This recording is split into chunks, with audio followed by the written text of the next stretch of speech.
అన్నావంటే ఎదురవన, అన్నిపై ఉన్నావంటే నిదరవన, కలలే కన్నావంటే నిజమై ముందుకి రాన, కలకై ఉన్నావంటే కథనవన.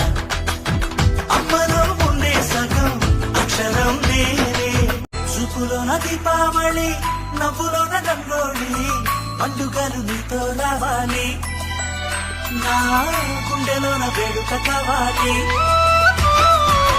రూపులోన బంగారు పల్లి, మాట పరువల్లి, రామునింట ప్రేమలు పంచాలి, ఆ సీతలాగా పేరుకు రావాలి.